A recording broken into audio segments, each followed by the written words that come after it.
Hello, welcome to Graphic Policy Radio. This is your host, Ilana Levin, aka Twitter's Ilana Brooklyn, and welcome to our Watchmen episode. I know. Finally, we're covering Watchmen. It seems obvious that a podcast that's whole thing is the intersection of comics and politics would have probably covered Watchmen by now. But I actually wasn't going to watch Watchmen. The co-creator of the graphic novel, Alan Moore, has said he had told his story, didn't want people revisiting it. And DC Comics basically stole his rights to profit from his own art. And I was really unhappy. And, that the movie that came out was terrible. Like, why did we want to do this? But then I saw the Tulsa massacre was trending on Twitter. And I figured, fuck, if a TV show can make the white supremacist destruction of what had been called Black Wall Street trend online, then that can only be a good thing. And I better get my act together and cover this.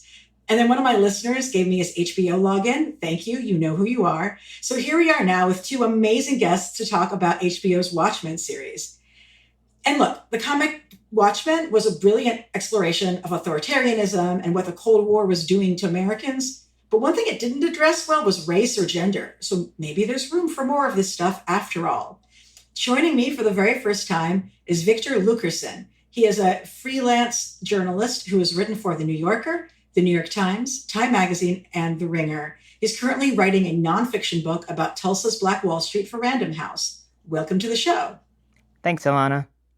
And joining me again is Felicia Perez. Felicia is the innovation director at the Center for Story-Based Strategy. She's worked on the United Workers Congress, ACLU of Southern California, and was a high school social studies teacher for 12 years in the LA Unified School District, where she was also an active union leader. She reviews films at Lucha's Flicks Picks. Welcome to the show again.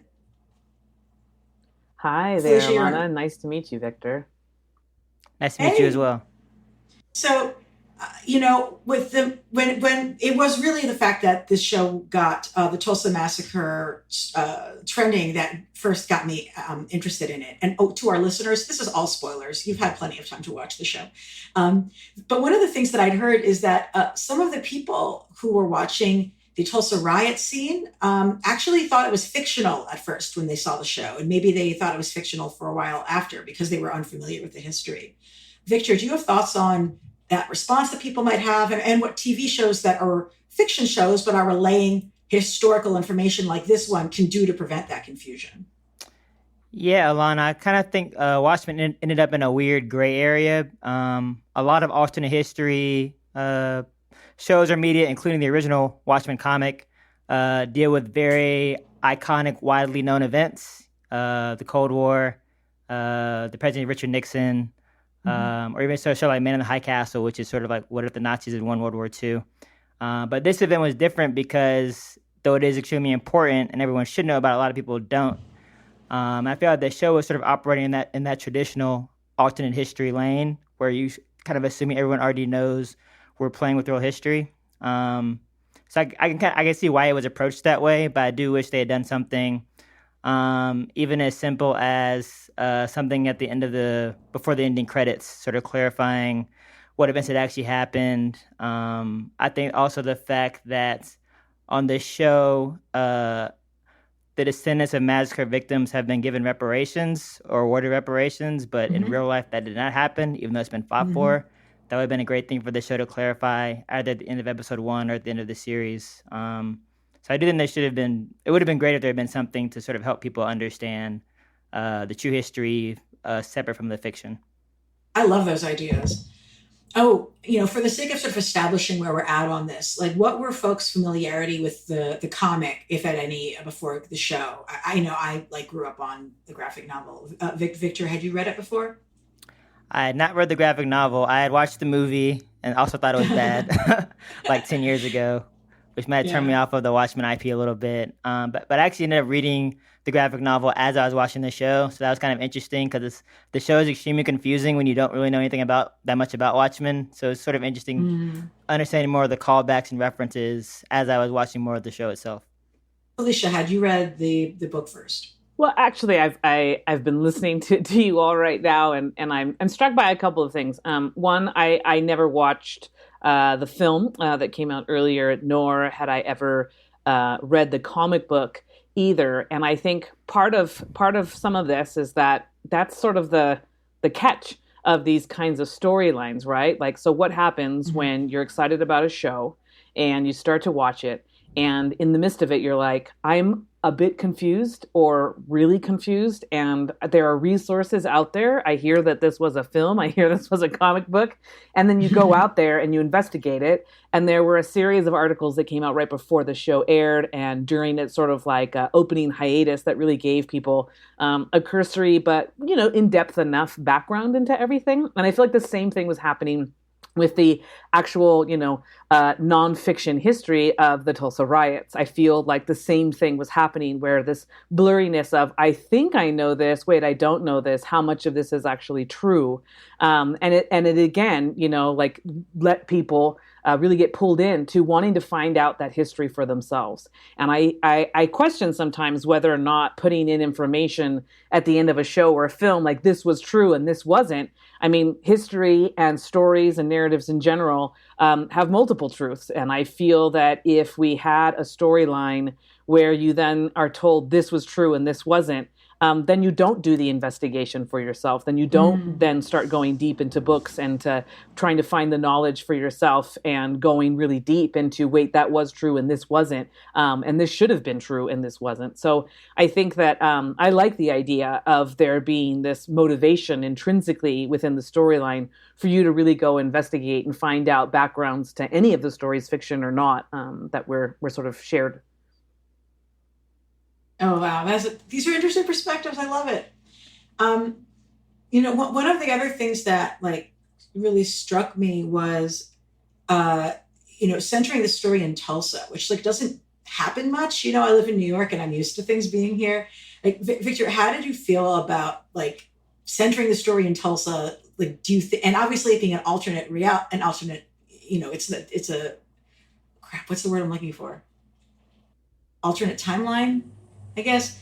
Makes sense. So yeah, like I don't know. I mean, how do you feel about the Tulsa-ness of the story? Um, I mean, it's kind of interesting. I actually just moved to Tulsa to do reporting for my book in Mm. November. So like when Watchmen was on the air, um, and it's sort of interesting. Sort of being here and sort of talking to some people here about it. A lot of the people I talked to who were the least connected to the history of Greenwood had the most interest in the story. I think people who sort of lived it maybe not weren't that as intrigued by sort of this sci-fi fantasy take on what happened here. Um, but I mean, I do think that sort of centering it in a place like Tulsa gave this show a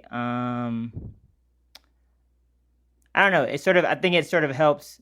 It kind of goes back to what I was saying earlier about this alternate reality or an alternate history people aren't really familiar with. So it sort of created another level of unfamiliarity for probably a lot of viewers. So it's sort of like Mm. you have these like layers of unfamiliarity where you have the setting of Oklahoma, this historical event that you may not know anything about, and then also the fantasy elements of the actual Watchmen universe. So I mean, I think it sort of created a challenge for the writers because I think for a lot of viewers, they're probably very disoriented as the show began.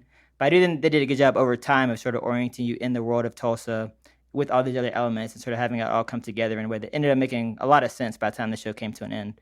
Well, a moment that knocked my socks off in the first episode was when they go to watch the musical Oklahoma, because like the musical Oklahoma was made as patriotic propaganda, like deliberately, in the lead up to the war.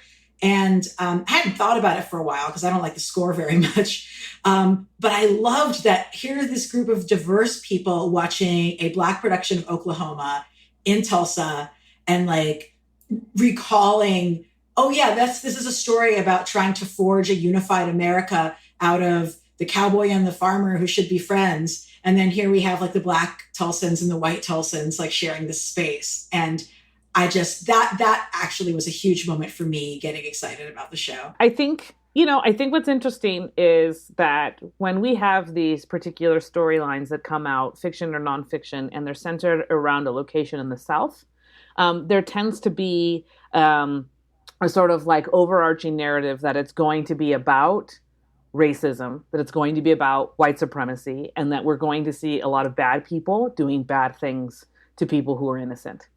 And it's really hard to find sort of a community of heroes or a community of folks that you really want to champion who you think like actually have a fighting chance.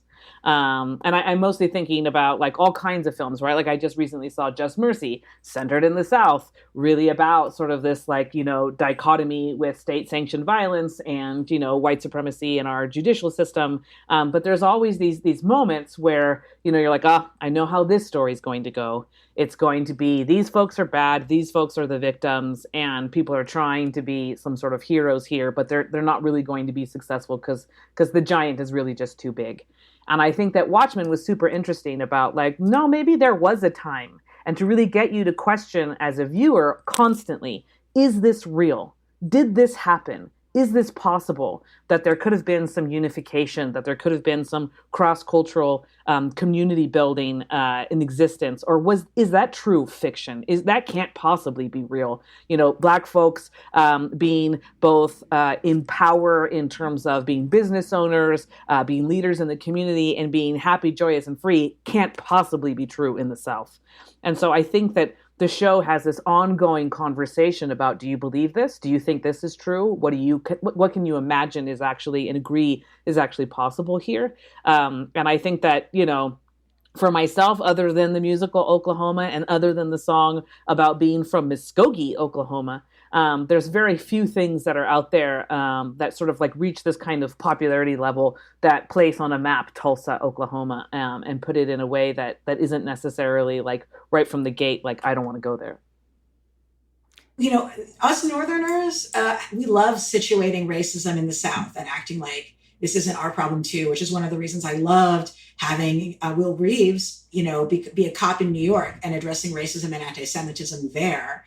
And you know, one of the things that I got from this is the show, like the first episode, kind of puts in the position that the cops are actually fighting against racism, and maybe they're stepping on the rights of these white people who have different opinions. And like I was really worried about where the show was going to go with that. And in fact, my dad, who didn't even watch the show, popped his head up and was like, "Hey, do you think it's a problem that a show is saying that the cops are out there defending Black people?" And I was like, "I'm worried about this." And you know, I think the show obviously goes and complicates it a lot. But where do you think this story ends? How do you think the story ends up handling policing and mass vigilantism as a form of policing? I definitely had those same sort of misgivings, or I don't want to say misgivings. The first episode is very disorienting because you have, as you said, these masked cops who are portrayed as the heroes, and sort of this almost like thumbing your nose at PC culture, run amok ideas, I think, are sort of there in the first episode. When they start talking about some of president reference policies and that kind of stuff. So it's kind of like you don't really know like exactly where the show's politics land early on. But I did think that going forward, first of all, the show showed that the role of the police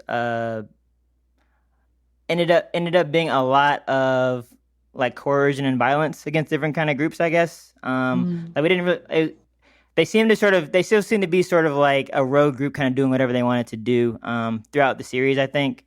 And I also thought it was interesting that they never, like they had this rivalry with the 7th Cavalry, but we didn't really get any sort of insight about how they treat like everyday Tulsans, whether black or white, or Native American. And I would have been interested to sort of see that organization sort of interacting and sort of outside of the good versus evil tropes and sort of seeing what they actually do. So I think it was an interesting way to approach them, sort of making them the centerpiece of the show. But I'm not sure whether I think overall, instead of portraying them as the heroes, their portrayal ended up being pretty ambiguous, which probably works out for a show where, again, you're supposed to be kind of questioning the authority of any group that's trying to tell you what's true and what's not. I mean, for myself, I don't necessarily know that I would agree that the entire storyline has the police being on, the sort of like hero side of everything. Definitely those moments where the Regina King character, Angela Abar, is, taking the pills, where she's seeing the memories of her grandfather and really able to sort of, see what he did in response to several things, how he became a policeman, what happened once he became a policeman, and the sort of white supremacy in the police department, and, the police policing police. Those kinds of things all are very interesting about the idea of secrets, the idea of stories that we don't tell, stories that we keep to ourselves, because we're trying to protect a larger community, and also protecting ourselves, right? So secrets come into play here, and the idea of, uncovering or sharing an experience to sort of like explain particular actions that might also be in secret moving forward. And I think that the thing that is the most troubling for me in the show, which others have written about and noted during the time that the show was on the air, is that policing itself is never questioned. The police might be questioned and questionable, but policing people is not questioned.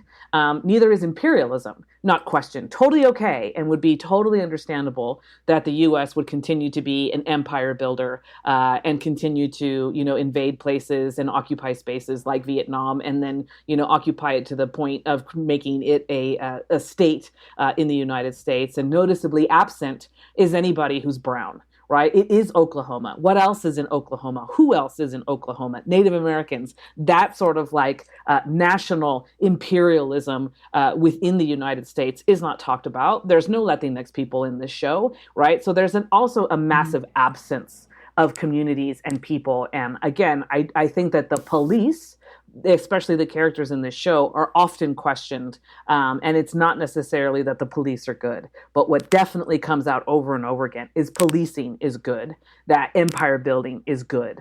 And, those are the things that didn't necessarily sit so well with me. Alana, in previous conversations that we've had on these podcasts, I'm not a fan of the superhero, Marvel sort of, canon, in that it is so tied to superheroes being in community, in relationship, in partnership with the police, and that the police are good.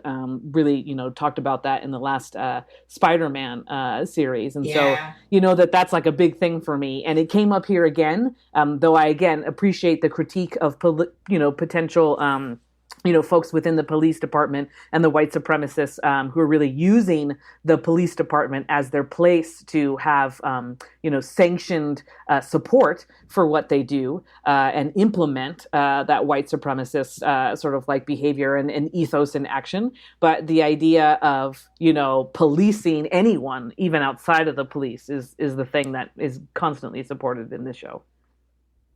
One of the things I loved was the decision that, Will Reeves, who who becomes Hooded Justice, is Black. Like, it never, the character Hooded Justice from the comics doesn't make any sense unless he's Black.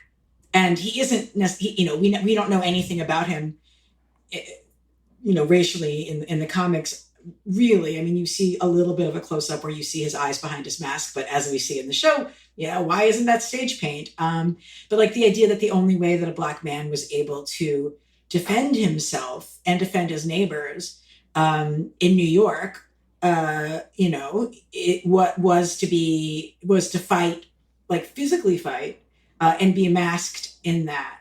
And, like from the standpoint of like bringing something to the comic that enriches the comic, that was one thing that knocked my socks off. But but the whole, that whole episode of him dealing with the mind control, and the mind control coming from like the power of the camera, the power of the cinema, was, and that nobody else cared. Like even when he raises it to the other alleged superheroes, that this is never their priority, just sort of bullshit is.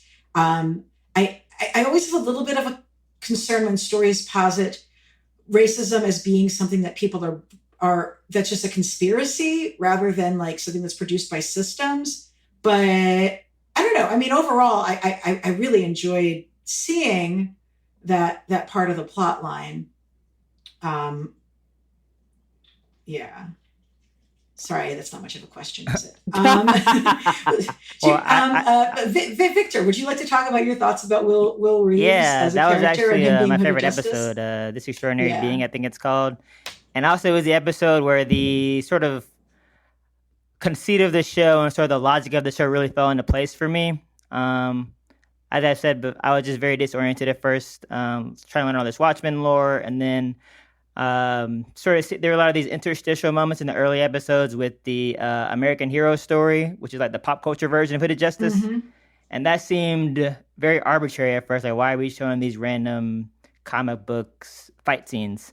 And then when you realize that Hooded Justice is black, you realize that, oh, actually, those are sort of a representation of erasure and a new history being implanted over the real one. So I really thought that episode did a great job of both deepening Reeves' character, but also sort of showing that the way the show is playing with different media texts, both like the actual original Watchmen comic, but also these stories that are presented in the show itself, like American Hero story, are also relevant to its themes. So I really thought they did that was just a really smart episode that sort of helped, I think, the viewer understand that all the random stuff before was sort of going to a greater point, basically. I think it was brilliant for sort of showcasing to folks like this is how those kinds of narratives and truths get developed, right? Like if you see it in a comic, if you see it on the news, if you see it in your history books, if you see it talked about by your community, if you see it everywhere, then it must be true. And anything that questions something that you've seen in so many different platforms and in so many different ways must be the outlier, right? So for me, it was, an incredible episode to really talk about and sort of uncover how these kinds of, world views and world opinions come about because of where the narratives and the stories come from, and how strung together they create a particular kind of space where we're like, that has to be the truth, and anything that counters it is the thing that I must be suspect of. One of the things that I never would have guessed coming from the comic was the that that Dr. Manhattan is like the perfect, handsome, younger husband of our protagonist, Angela Abar. And I think about, in the comics and in the show, the most powerful being in the universe is Dr. Manhattan. What do you think about the decision that the most powerful man in the universe decides to be a black man in America? Does he decide to be a black man? I mean, he becomes who he is, at least in the TV show storyline, because he asks Angela, what kind of person, basically, what kind of body do you want me to embody while we're together? And it's in the morgue, right, where she's like, I think this is the person who I would like you to be. So I don't know that it's a decision of Dr. Manhattan as much as it is power being shared with Angela. Angela, I want you to like me in all the different ways that one can want to be liked. Therefore, the power that I have is to be whoever you want me to be. So I think that is more Angela's decision than Dr. Manhattan's. That's definitely a great insight. And I would also just say that I really appreciated the sort of symbolism in that transformation. Dr. Manhattan had been the entity that could shape history the most in his sort of God form. And then when he became a black man, he no longer had that power, or at least not alone, at least. I think he has a line at some point. I think when he's talking to maybe Ozymandias, he's saying, "I can no longer see all of history, or I can no longer influence future events." I think is the quote he has. And so I think that was an interesting way to sort of show how he had lost a lot of his own agency to shape his own story, which is an issue that people of color often have in the United States, especially when you're trying to express your own truth, but then there's these dominant social narratives that end up becoming what's in the history books.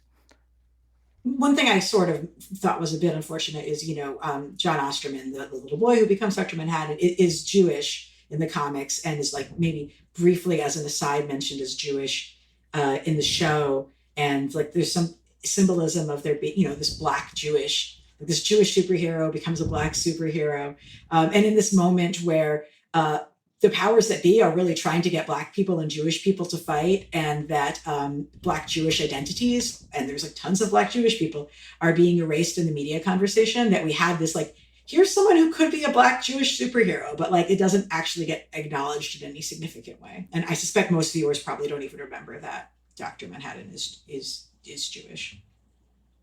I would assume that people sort of, would lose sight of that as the rest of the series, came on. I do want to ask the two of you, though, a question about going back a little bit to the Will Reeves character and Hooded Justice. There's those great lines in that one episode, right? There's like 3 big, huge episodes that are just like profound and really great in the show. We seem to be stuck on one in particular right now, sort of the memories and the uncovering of Hooded Justice's backstory with Will Reeves, really, sort of giving us a lot more to think about and consider.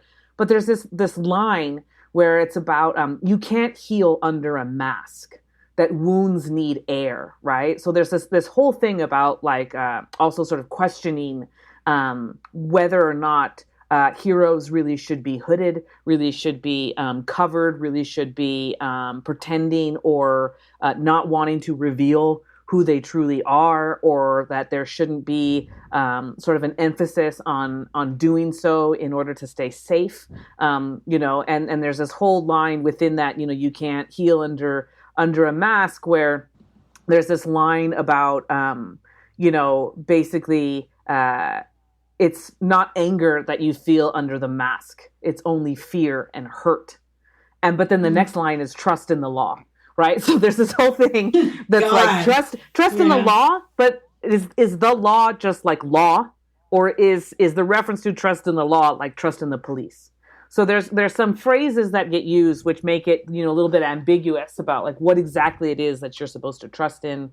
There's all these sort of like moments about like being covered up and being hooded and basically like not being seen and not wanting to see someone, right? It's so much easier to hurt, to kill, to eradicate someone when you dehumanize them. And part of that dehumanization comes in like, I don't want to see you. I can't see your face. I can't see you as a human being.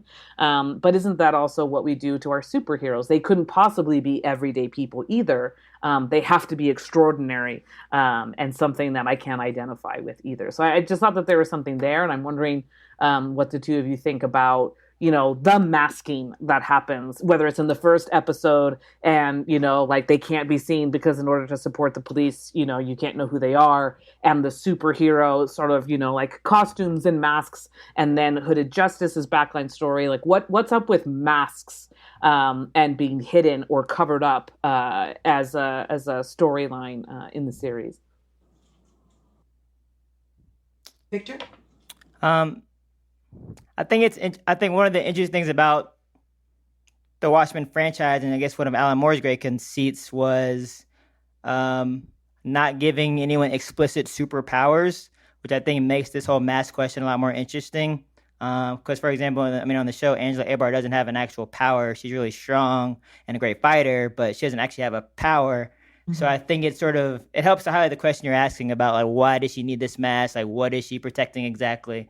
So I think that's just a great original concept by Alan Moore to sort of make that the focus, the actual masked nature of the heroes, or characters. They're not always heroic. But I do think that, at least what the show seems to posit, is that with those masks, they are sort of having this like inner destruction as they have this outer violence.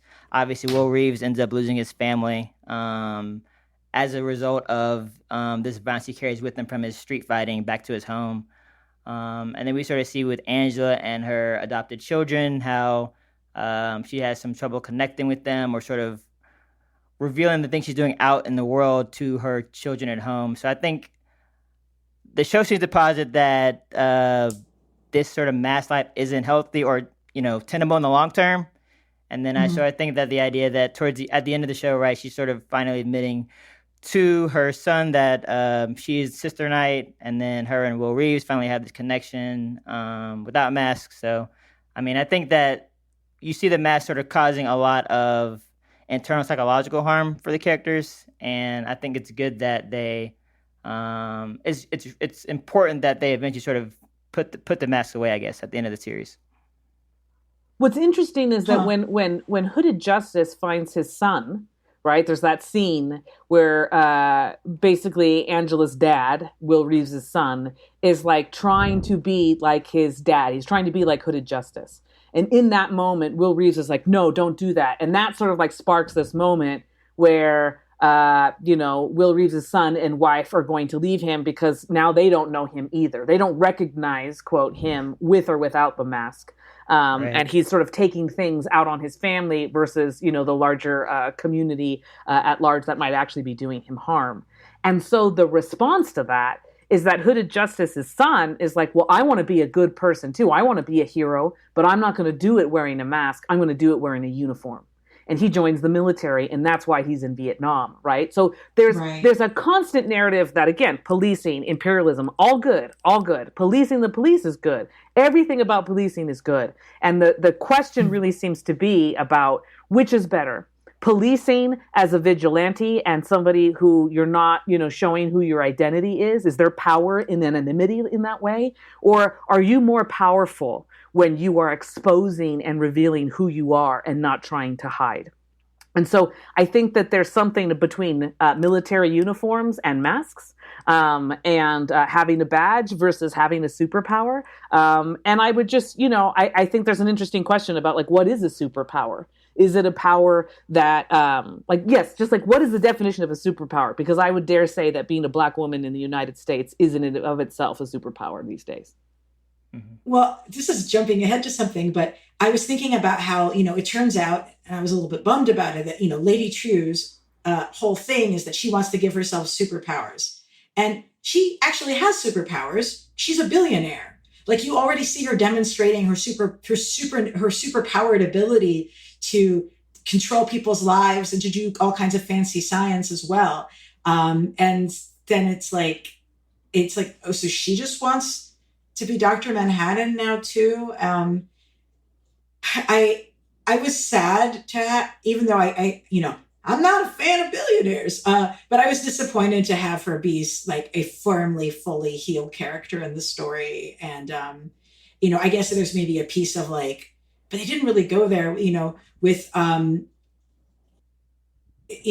she's of Vietnamese heritage and like, Dr. Manhattan devastated her mother's country, and she's trying to capture that power, supernatural ability for herself, but she's found basically by the story to be unworthy. She gets her like sky stigmatas through her hands basically, and then the person who ends up being given the real option to have superpowers in the end is Angela, and it's left ambiguous. Does she get to walk on water or not? Right. I mean, everybody needs a Bruce Wayne. For me, Lady Trieu is the Bruce Wayne in this story, right? Like, Bruce Wayne doesn't have a single superpower except for the fact that he's rich and can buy these different toys that give him and the public the illusion that he actually has something like genetically altered in his humanity that allows him to be superhuman. And so that for me is Lady Trieu, the author and McCarthy, grantee, Viet Nguyen is the one who wrote that article as soon as Watchmen finished, really sort of critiquing the show in terms of what Lady Trieu didn't get as a character in the show. Most folks had a pretty intense backstory if they had such a big, important character line in the overall TV show. But Lady Trieu, we only got as far back as her mom and her mom and her, back and forth. And that was it. We never really understood why her mom wanted to be impregnated, what the backstory would have been behind there. Very few sort of like moments talk about how people in Vietnam feel about being occupied. And there's still no connection there to Lady Trieu. And I think that, I don't know about you all, but me as a viewer, that's what I was hoping was going to be sort of exposed in season 2 of The Watchmen, was that we'd get a little bit more backstory about Lady Trieu. And then hearing that the Watchmen show was no longer going to be continuing, it just felt like, all right, I appreciate it when things don't necessarily end cookie cutter where the beginning, middle, of end of a story. But this didn't even feel like we got the middle So I feel quite cheated and quite sad that it was an absence of new characters who I think should have been in the show. And then, our Bruce Wayne, Lady Trieu character didn't really, I feel, get the justice in really, exposing and sharing what her sort of incentives were for certain things like the other characters. Well, unfun fact, there were no Asian writers in the writer's room. Oh, well, that explains no a Asian lot. American and no Asian, none, period. Oh, wow. The actress who plays Lady Trieu is Vietnamese. She is. But yeah, that's it. Yeah. Yeah, I definitely thought that, especially in the last episode, she kind of became a pretty intense plot device and kind of just like reflecting other characters' actions and wishes. Obviously, her entire interaction with Adrian Veidt sort of feels like it's a way to like bring him back to the story when he's been off on the moon the whole season, and kind of like a random side plot. And then it feels like her function is to bring him back to the center of the story, basically, in a lot of ways. And then also when they're gonna give their we're just finally gonna give his comeuppance to the racist Tulsa leaders, but then Lady Trieu delivers his message. I was confused about why he wasn't delivering the message. Like, why? Shouldn't she have her own motivations for doing this? That seemed like a weird. I thought especially when they got like zapped away by her, that was a weird confluence of two different characters with two different motivations for being in this situation. Kind of ended in a very weird, abrupt sci-fi way, basically. Yeah. And where did they go? Yeah, I have no idea. I thought she just sort of bounced them out of existence. One thing I did enjoy was how everybody in the show was like, well, I guess it's no surprise that the chief of police was actually racist after all. And what a good performance from Don Johnson. And actually, no one is surprised that you, Senator, are actually part of a racist conspiracy. No one is surprised. Only in the United States in 2020 and 2019, I think, does that happen. And I thank Mr. Robot for a lot of that, right? Like, I think that there was something happening in the last 5 years. Not that wasn't already happening for a large section of the population, questioning and talking about like this isn't right and those people are behind blah blah blah. But I think that popular culture really sort of pointing the finger and talking about how all these different state-sanctioned institutions are really behind some of these, both historic never went away, white supremacist actions and thoughts is a very interesting, sort of like place to be in, to question the rich, to question police, to question laws, to question authority, and to question the government, I think is a newer thing that we're seeing that is really sort of, in my mind, a response to the Law and Order TV shows, all of them. It's like one of the longest TV shows that has like so many different versions of itself. And all it is a PR machine for, the police are good and join the police force, it's absolutely understood why the last 20 years has seen a, rush in people who want to be criminal justice majors and folks who want to join the police and the military and the reserves and all these different kinds of things. Whenever we want folks to join and to agree with a particular thing, we see those storylines in films, in television, and all around us. And no one ever questions whether or not Ice-T is good or bad. No one ever questions whether or not Special Victims Unit is, like a good thing to watch. But when you put it up against Watchmen, it's a very different light that is being cast on police and government. One of the things I'm really interested in is the production of conspiracies in the show, right? So in the comic and the show, the brutal image of the tiny baby squid that he made dropping on people, which is just like some sort of toxic rain. It just broke my heart. But you have this all brilliant man sitting in Remove, and he's making a conspiracy to keep everybody fooled. And even Looking Glass, who's, a very smart man, is like just yet another person who is believing in this conspiracy. And then, the racist plot to brainwash Black people into committing violence against other Black people in movie theaters is another conspiracy. And there's so many conspiracies in the show that have sort of parallels to real things, but also pinning these real problems on conspiracies sort of alleviates some of the actual obligation that people have to say, like, you need to stop being racist and things like that. But I love the art direction of the show, and I enjoyed the optics that they used and built around in the flashback episodes, the conspiracy group who was doing the projectors to like make the theaters of Black people commit violence against each other. Folks have reactions. Yeah, I think to those I was. decisions. Yeah, I think I was. To see a little bit more. I would have been interested to see a little bit more conspiracies more based in the real world and the analysis of conspiracies more based in the real world and the actual, for example, history of Tulsa. It's surprising to me that this.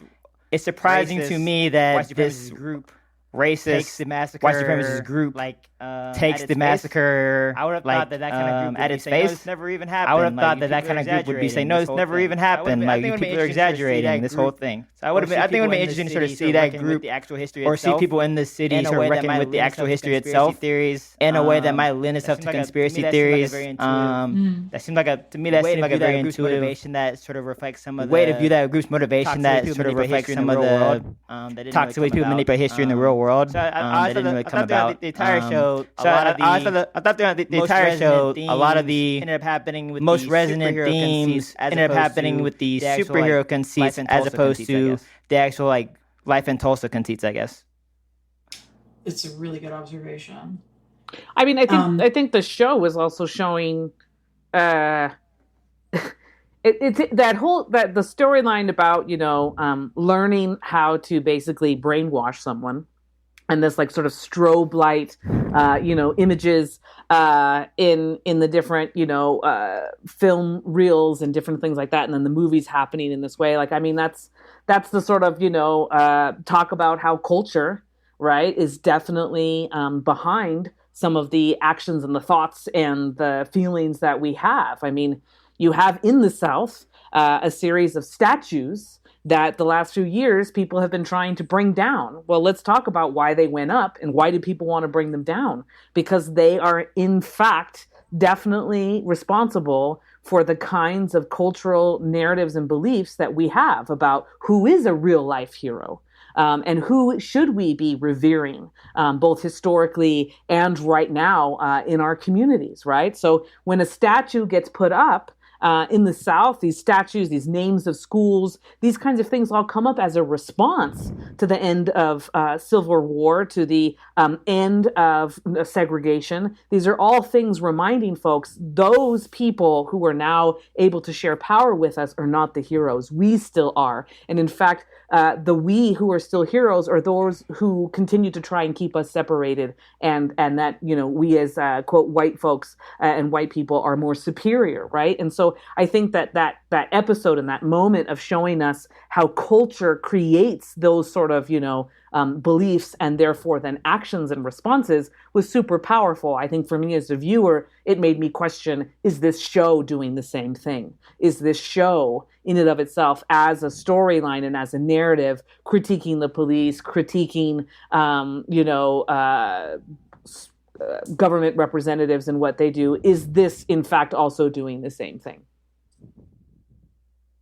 One of the things that really hit in the later episode was when you have little Angela in Vietnam, and the movie she wants her parents to get her is a blaxploitation movie, None with a Gun.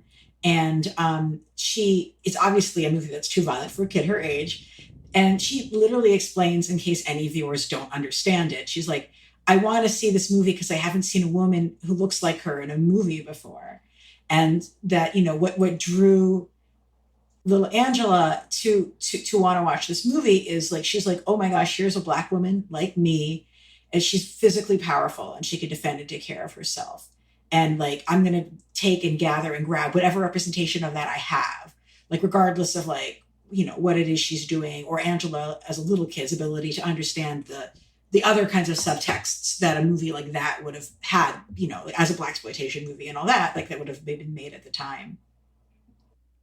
Yeah, and that was a great parallel to Will Reeves and Bass Reeves, and the way he was inspired by a real life Black cowboy U.S. Marshal to sort of create his own heroic persona based on that. So the show just did a really good job with that sort of like meta contextual, like how we like incorporate media into our own lives, all those dynamics. I thought that was definitely the show's like greatest skill. Wow. Here's something. I didn't know Bass Reeves was a real person. Oh, really? Nope. Had no idea. And knowing this definitely changes how I relate to that particular moment in the story. Yeah, no, he was Yeah. a U.S. Marshal in the late 1800s, and all the things they depict about him were essentially accurate. He would capture outlaws and that kind of thing. I believe he actually though had to. He was basically trying to capture black outlaws. Like that was the nature of the segregation Right. at the time. They could only capture black criminals. Of course. Yeah, and then no, I'll check my facts about this later. But my understanding is that essentially at some point he was a when they brought statehood to Oklahoma, they sort of like a lot of Jim Crow laws came to the state at that time, and so he could Mhm. no longer be like a U.S. Marshal, and so he had to go to be like more like a local policeman. Lost a lot of stature as Jim Crow sort of came out west essentially later in his life. So I think he ended up sort of like having to have his prestige reduced because of racism, but he was definitely celebrated. In Oklahoma, like a lot of people out here definitely celebrate him and his legacy for sure. And he's Wow. the character who constantly, as different sort of black and white episode parts are shown, he's the one who has the tagline all the time, trust in the law, right? So Yep. he is the one who sort of like brings that home. Again, what I'm calling the Law and Order TV show sort of narrative. Mhm. Trust in the law, and I mentioned Ice-T as a character in SVU, not for nothing. Right, like there aren't that many African American characters in Law and Order, and so referencing the one that's there. I also think that religion comes out a couple of times in the series. So you've got Nun with a Gun, who's dressed up like a nun of a Christian sort of like order, and then we have Looking Glass, who sort of talk about conspiracy and believing anything. He's Mormon. He's on a Yeah. Mormon tour. When this sort of moment happens where he's at this carnival and the squids start to come down. So, Yeah. Well, religion and it's not just a believing and having, carnival. quote, faith in these kinds of things and just Mhm. going with what you're told comes out in the show. And it's not just a carnival. He's at a Saint so and so's day. Like I hundred like Frank and I, my husband who's like Long Island Catholic family, we're like, oh, that's a specific saint's holiday in that town.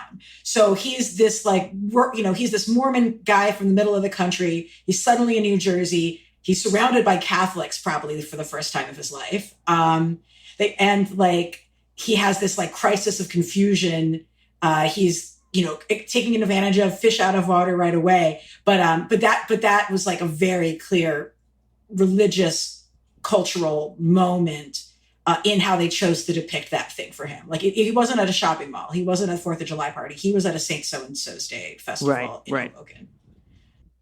Um, I don't want to miss one thing, which was I President Redford. And which is set up sort of as being the liberal version of President Ronald Reagan, who didn't exist in this alternate universe.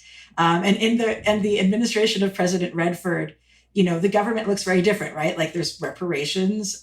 Henry Louis Gates is like what was his governmental title? He's like the chairman of the Treasury or something. Yeah, I Like think so. it's it's a very different world that they're imagining. Did you folks have thoughts about President Redford and the government, the national government, as it's sort of handled here?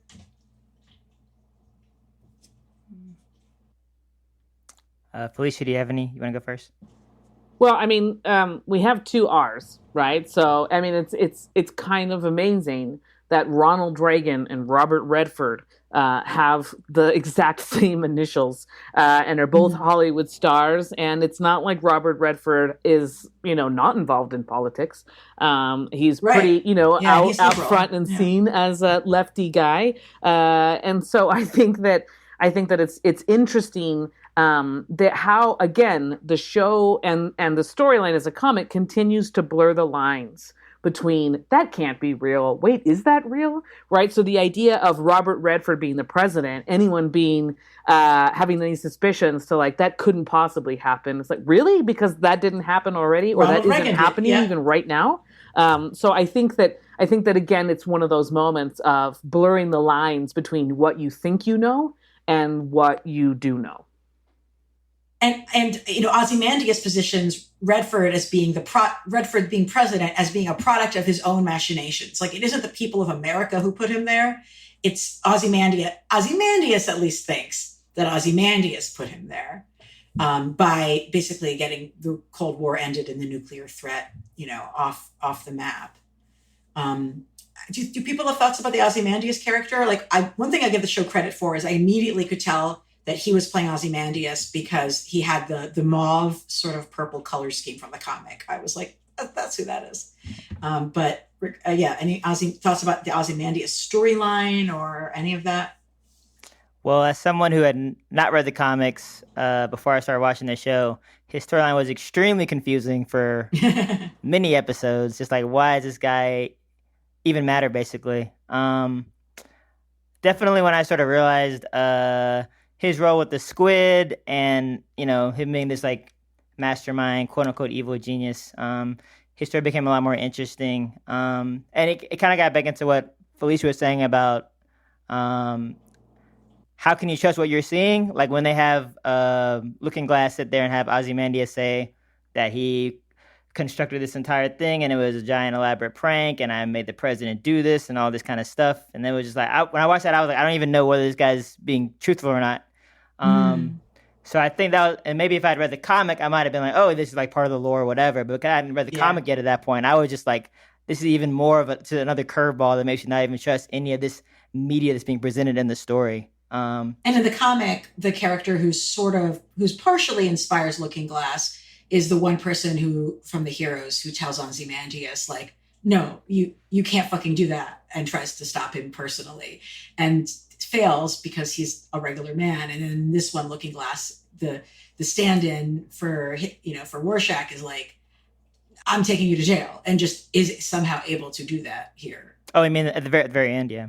I think that there's a lot within the show that makes a lot questionable. And, just this last week we had in Florida, iguana falling out of trees, and iguanas just falling and being still on the ground because it got so warm so cold, that the iguanas, just couldn't stay with their blood flow going and around. It didn't mean that the iguanas then, as the temperature rose, didn't then, get their blood working again and got up and walked away. But for a minute there, in reality, in the United States in 2020, we have what seemed like iguanas falling from the earth because they were falling from trees if they were up in that space and just all over the ground. So I think that, we have these different moments where, like, what is real? Is there an entity or a person behind something?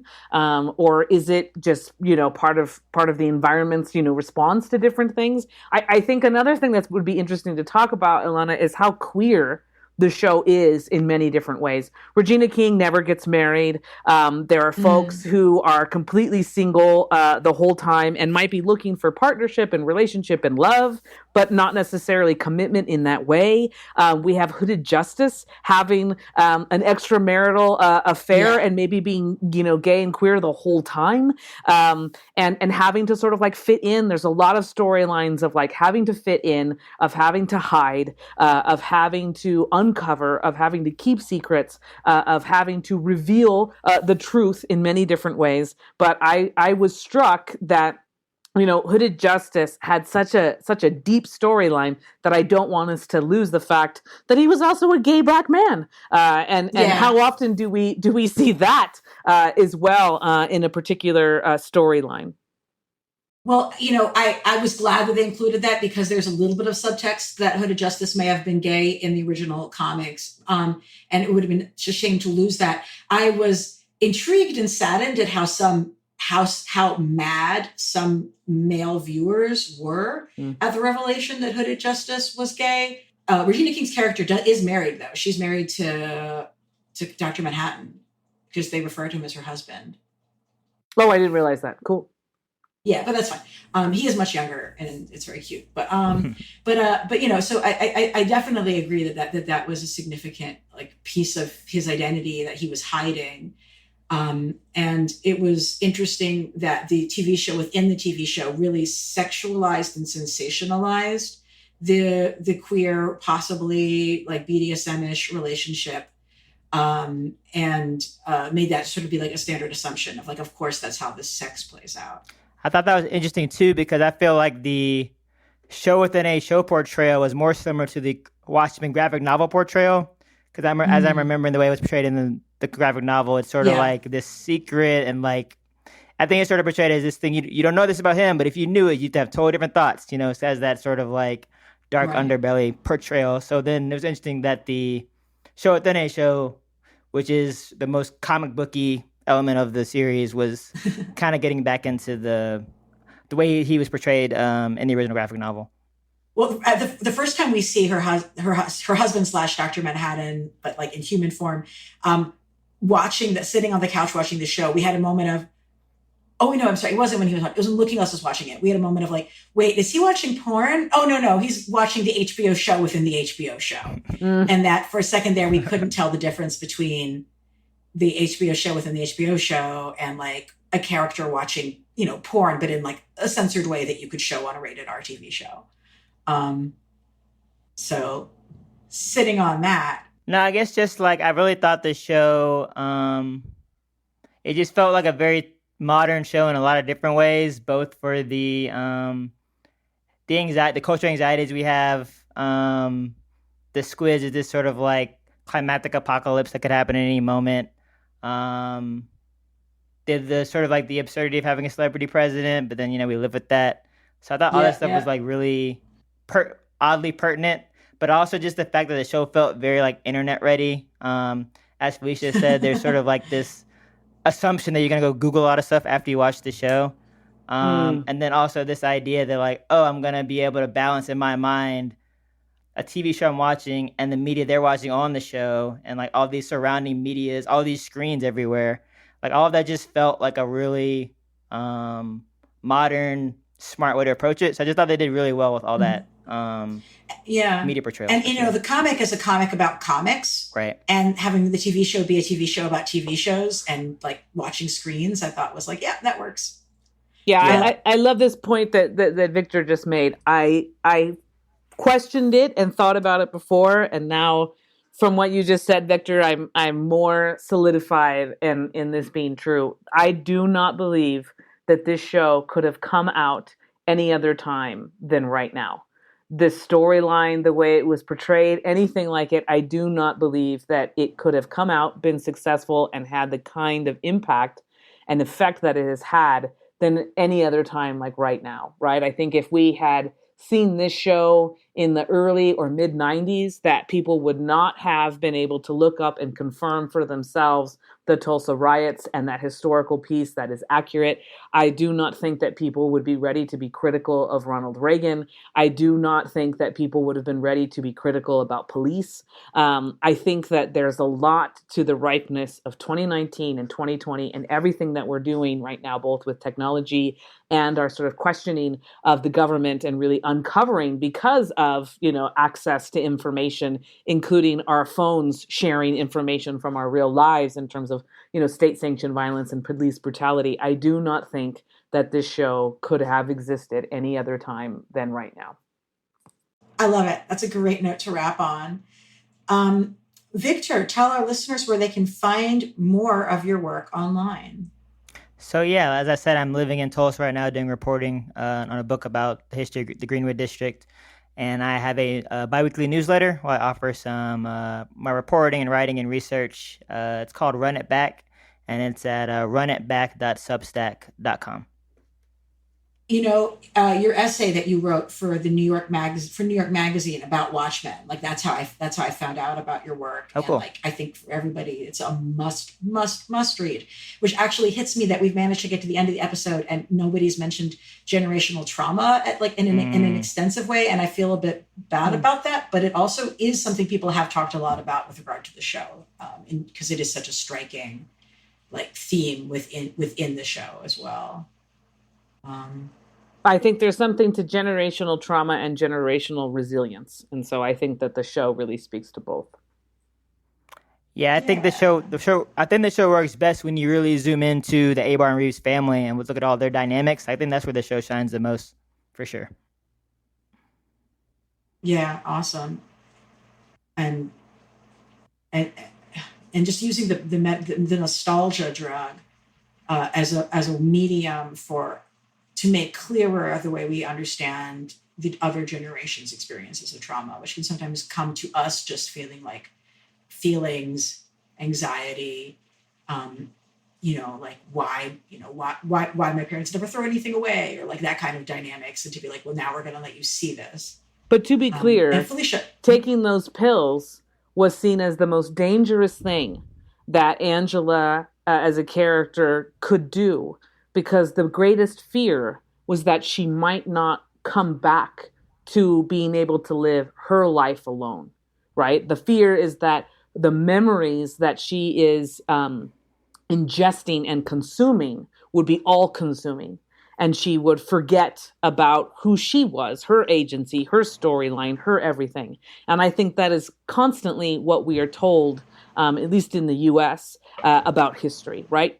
It's history. Leave it there. Right, when we talk about people who are, still carrying the Confederate flag and blah, blah, blah, blah, blah, and doing all these things, like that happened then. I'm not doing that now, right? Like we tend to look at and continue to support the idea that history has a place and it's not now. And that wanting to bring it back up or wanting to, quote, not let it go is dangerous, because we have to move on. And it continues to position things on a dichotomy that you either change or you accept, and that there isn't anything in between, where they're very much so aligned and in partnership with one another. You can't change until you accept. You can't accept until you're willing to change. And so I think that the show is incredibly queer and advanced in that way of really bringing in all the things about questioning what is and what could be, and doing so within the storyline of all these different characters being connected in some way, shape, or form in that way. And so I just loved this show in what it did, and even in what it didn't. All the things that are left to be unknown continue this conversation about, what's the kind of history that we do want to create moving forward. That's a great statement. And Felicia, where can our listeners find more of your great statements? Probably spelled incorrectly at Lucha's Flicks Picks on Facebook, and you can continue to have any more information to ingest about stories in general going to storybasedstrategy.com and following the Center for Story-Based Strategy online. I love it. And I'm Ilana _Brooklyn. That's ELANA_Brooklyn on Twitter. A little bit too much. Graphic Policy Radio. We are on every podcast platform, and we encourage you to listen and share, and we encourage you to keep it geeky.